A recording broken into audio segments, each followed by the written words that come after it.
Strategi lokasi kan harus setiap hari ya kan, belajar itu harus setiap lokasi. Nah di situ semuanya sudah dilakukan dengan baik, sesuai dengan konsep PAUD, semuanya dengan bermain, ada merdeka bermainnya atau merdeka belajarnya juga. Saya akan coba, saya diskusi sama ini, ya sudah bagus. Tetapi lebih bagus lagi jika apa yang kami sampaikan tadi belum. Nah, akhirnya nanti untuk kriteria nilai itu yang menentukan pembinaan sendiri dengan memenuhi yang kami sampaikan dan kami tidak memaksakan untuk harus dikerjakan. Itu semua adalah tanggung jawab pembinaan masing-masing. Kalau mau jujur, sebetulnya yang akreditasi tahun ini tidak diizinkan kami keluar dari lembaga, masih ada PR. Tidak boleh, jadi harus kami selesaikan dan tidak boleh lebih dari pukul 4. Apakah mungkin itu?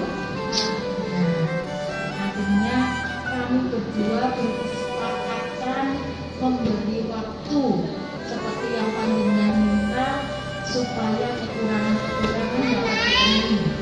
Ya. Jadi tidak ada paksaan. Misalkan sudah 25 Juni, kami inginnya itu saja. Itu bisa kami selesaikan saat ini juga. lagi harapan dari Bapak ingin yang terbaik. Pastinya sesuatu yang terbaik itu harus pertama tentang stimulasi pendidik pada aspek nilai agama dan moral.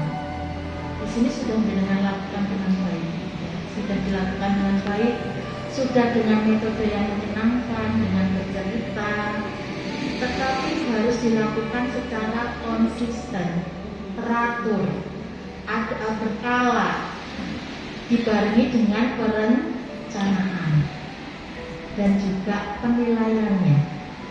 Penilaian tadi saya melihat sebetulnya sudah bagus, dilakukan dengan otentik, artinya anak melaksanakan langsung dinilai, yaitu penilaiannya dalam penilaian proses.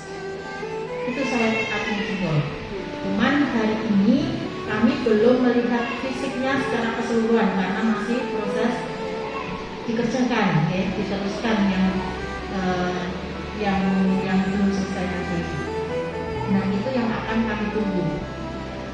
Kemudian untuk stimulasi pendidik pada aspek fisik motorik, di sini juga sudah dilaksanakan semuanya, tetapi memang ada sedikit yang belum masuk ke perencanaan, tapi sudah dilakukan.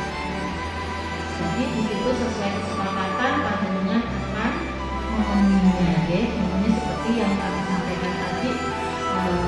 Apapun yang dilaksanakan itu harus jelas. Kalau akreditasi itu melaksanakan yang ditulis dan menulis yang dilaksanakan, seperti itu ya. Jadi harus ada dokumen, ya harus ada pelaksanaan. Tidak hanya pelaksanaan saja. Jadi tadi makanya kami sampaikan, kalau kami meminta dokumen dengan menyatakan ada, berarti memang harus ada perencanaan, ada pelaksanaan, ada evaluasi. Pelaksanaannya dibuktikan dengan dokumen, yaitu foto atau video. YouTube itu juga termasuk. Itu malah betul-betul akurat karena tidak bisa diakal itu. Ada tanggalnya upload. Ya, nah, seperti itu. Kemudian yang ketiga, stimulasi pendidik pada aspek kognitif. Alhamdulillah untuk kognitif juga sudah terstimulasi dengan optimal. Ini logo buah ini. Hari ini logo betul beliau. Berhasil saya mendampingi membina teman-teman. Di sini juga sudah optimal, kemudian tetap harus ditingkatkan. Kalau sudah optimal katanya ini dan peminat itu sekian, tidak harus terus ditingkatkan terus. Karena kan ilmu itu terus berkembang, dan berkembangnya nggak cuma bulanan, bahkan 1 hari 2 hari seperti panjenengan bingung ya kan, ini sekarang kita pakai apapun. Seperti itu cepatnya perkembangan ilmu untuk kesehatan seperti itu. Kemudian untuk aspek kognitif tersebut juga harus ditingkatkan dengan kegiatan yang menarik. Walaupun ini juga sudah menarik, panjenengan bisa memperdalam tentang LUSPA, bukan model ya, LUSPA apa? Alatnya ya, LUSPA bisa seperti itu, atau bahan-bahan di sekitar itu difungsikan secara optimal. Dan yang pasti harus masuk ke dalam perencanaan. Yang keempat tentang aspek bahasa. Aspek bahasa luar biasa. Gurunya bercerita, anak-anak menanggapi dengan baik, tanya jawab, dialog, anak-anak bahkan luas ke bahasa ekspresinya. Dia bercerita mendengar gurunya cerita, dia menceritakan apa yang pernah dia alami. Misalkan tadi gurunya cerita tentang ke dokter gigi ya, ke dokter gigi. Anaknya bercerita, saya pernah ke dokter gigi, saya pernah gigi, yang lain juga. Itu sungguh luar biasa. Memang stimulasi di sekolah ini saya acungi, ya, tetapi tetap harus ada dokumennya. Dan sebuah juga harus dokumennya ada. Kemudian untuk pendekatan saintifik, panjenengan sudah melakukan, tapi optimalkan lagi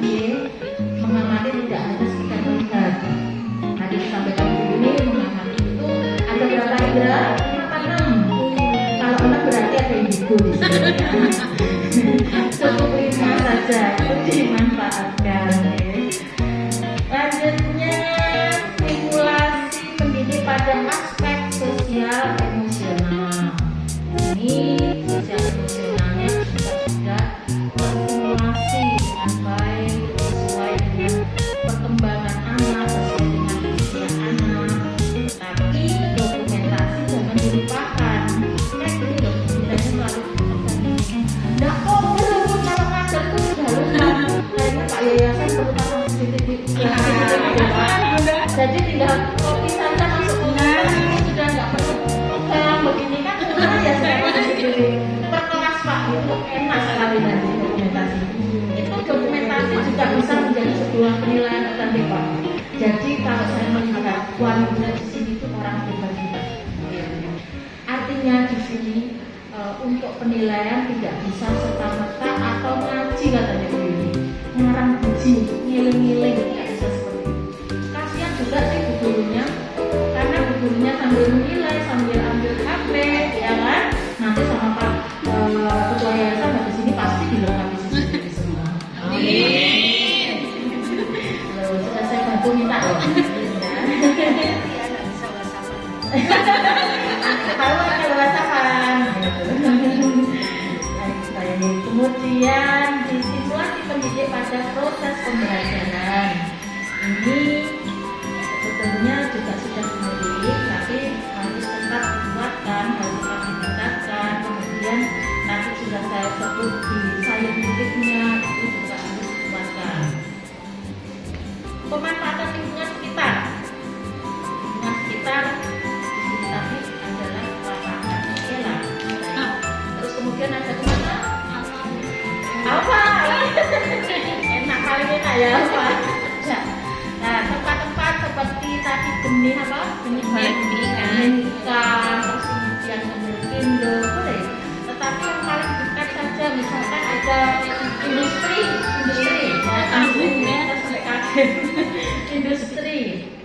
ada anak ke sana. Itu proses saintifik mengamati, ya nanti mengamati di sana. Kemudian anak nanti distimulasi untuk bertanya tentang itu. Nah, nanti balik ke sekolah bisa mempraktekkan apa yang sudah dilihat. Contohnya di sini apa sih? Tahu. Nah itu kita nggak harus yang Jatimpa. Kan teman-teman itu kalau kalimat kita pikiran Jatimpa, ke tempat-tempat yang seperti itu ya wisata. Padahal di lingkungan kita seperti tahu, kayaknya ada bibit tempe, ya kan? Karena saya lihat beda-beda biasanya bibit tempe.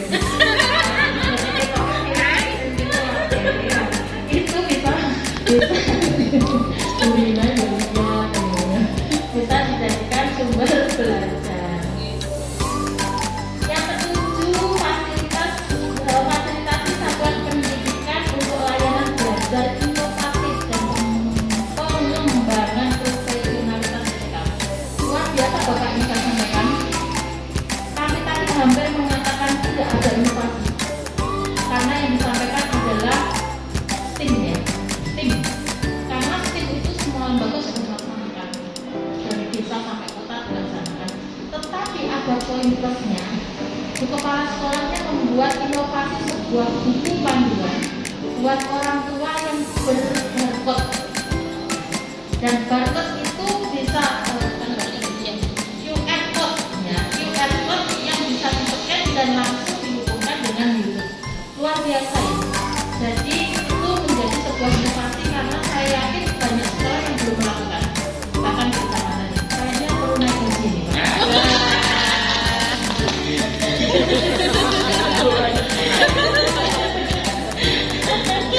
Mau didapat sama wakil yayasan sudah dilakukan begini. Nah itu sebagai inovasi pembelajaran yang dilakukan oleh guru. Dan adanya rapat internal pastilah, saya yakin di sekolah ini pasti ada rapat internal. Kemudian juga ada pelatihan-pelatihan yang diikuti, dan dengan sekolah sebesar ini wajib untuk pelatihan itu diagendakan, ya, diprogramkan sehingga terus berkala, secara berkala. Karena kalau saya sudah sampaikan seperti tadi,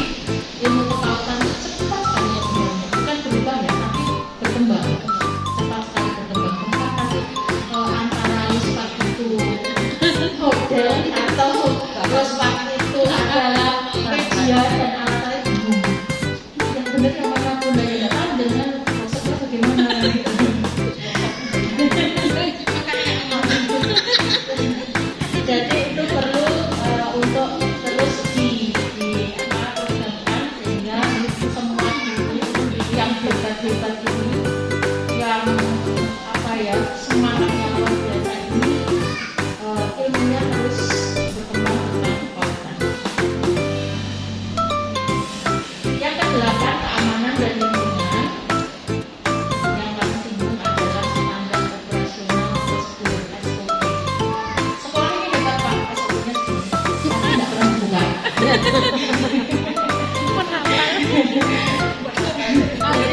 Oh, sampai nakal Pak. Tapi teracak. Nanti kita dikasih halaman berapa tentang ini gitu. Kalau nggak bisa turunkan bajunya. Enggak. Jadi SOP bolehlah download, silakan. Tetapi nanti untuk pelaksanaannya harus operasional. Download itu nanti bisa ditambahkan atau dikurangi sesuai dengan kondisi sekolah atau lembaga. Jadi ya nggak hanya dibentuk dimasukkan ke situ enggak. Kok ya ngerti ya? Ya tahu, kita kan punya proses. Oh, dari sana ada penyampaian seperti ini, kita lihat SOP-nya enggak, oh benar, saya nggak gitu enggak, oh gitu. Nah itu akhirnya yang membuat kami ini tenang atau enggak, kok kamu nervous. Dan endingnya memang kanan dan lupa, belum operasional. Jadi mohon itu nanti bisa direvisi. SOP itu tidak untuk selamanya loh, ya. Jadi kan ada tanggal revisi, itu bisa direvisi, tidak harus 1 tahun sekali, tidak. Tapi gimana kalau itu memang sudah tidak fungsional, itu bisa direvisi, masukkan tanggal revisi. Jadi sering-seringlah kumpul dengan guru-guru melihat SOP kita apa sudah sesuai atau belum. Nah itu bisa direvisi. Misal di penyambutan, apakah di penyambutan itu anak selalu lancar atau ada yang rewel? Kalau masuk sekolah, ada yang rewel. Apakah anak rewel itu juga masuk di SOP?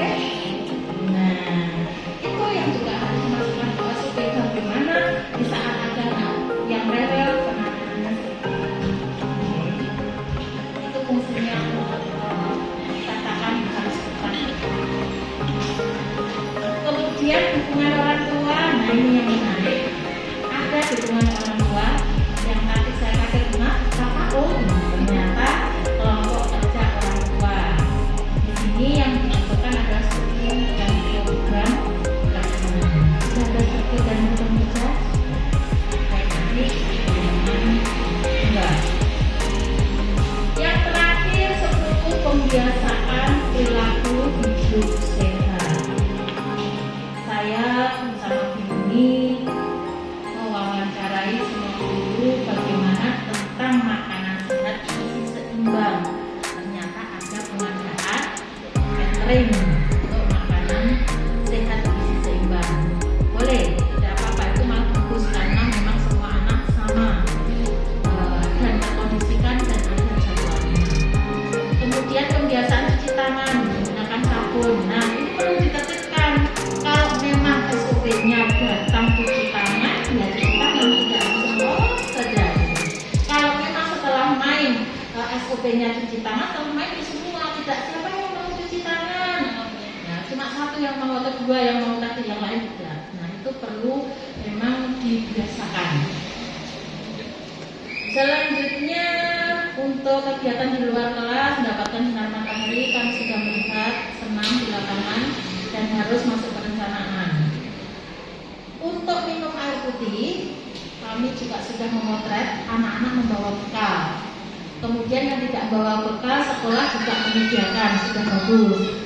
Cuma kekurangannya anak-anak itu gelasnya sudah jumlahnya tadi kayaknya yang minum anak 3 Bu, dibawakan gelas 3, oke.